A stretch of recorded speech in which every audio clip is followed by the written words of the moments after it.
Chittoor YCP incharge Vijayanand Reddy పైన ఘాటు వ్యాఖ్యలు చేశారు 36వ డివిజన్ కార్పొరేటర్ ఆలీ.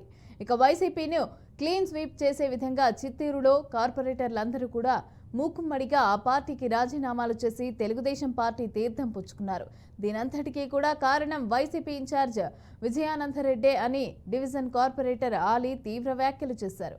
గతంలో అన్ని రకాల మాఫియా గ్యాంగ్లకు ఈ విజయానందరెడ్డి గ్యాంగ్ లీడర్కి వ్యవహరించారని ఆరోపించారు. సొంత పార్టీ నేతలని వైసీపీ పార్టీని వీడి టీడీపీలోకి వెళ్లిపోండి అంటూ చెప్పింది అతనే అని, చిత్తూరులో వైసీపీ పార్టీని నాశనం చేస్తున్నారని తీవ్ర ఆగ్రహం వ్యక్తం చేశారు.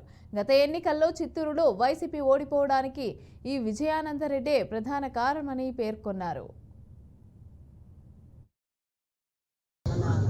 సార్ మాట్లాడేటప్పుడు నాతో నేను అభివృద్ధికి మన టౌన్ అంతా అభివృద్ధి చేయాలని ఆయన ఉద్దేశంగా ఉంది కాబట్టి మేమందరూ సార్తో కలిసి మేము కూడా అభివృద్ధి చేస్తామని కోరుతున్నాం. అందరికీ నమస్కారం. ఈరోజు చిత్తూరు అభివృద్ధిని దృష్టిలో పెట్టుకొని మన గురజాల జగన్మోహన్ గారు మంచి మాస్టర్ ప్లాన్ పెట్టుకున్నారు చిత్తూరుని డెవలప్ చేయాలని.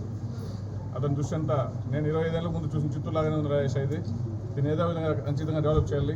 చుట్టుపక్కల ఉన్న వేలూరు, తిరుపతి ఎంతో అభివృద్ధి చెందింది, మన చిత్తూరు చాలా వెనుకబడి ఉందని చాలా బాధపడుతూ చిత్తూరుని అభివృద్ధి చేయాలని దృఢసంకల్పంతో ఉన్న మన ఎమ్మెల్యే గారి ఆశ నెరవేర్చాలనే కాన్సెప్ట్తో మా అందరూ కూడా అతనితో కలిసి చిత్తూరు డెవలప్మెంట్ కోసం కష్టపడుతూ పార్టీలో చేరి మన సీఎం గారి దగ్గర కానీ లోకేష్ బాబు దగ్గర కానీ చిత్తూరు కావాల్సిన ఫండ్స్ గురించి అందరూ కలిసికట్టుగా పోరాడి ఫండ్స్ తెచ్చుకొని చిత్తూరు డెవలప్ చేయాలనే ఉద్దేశంతో మన ఎమ్మెల్యే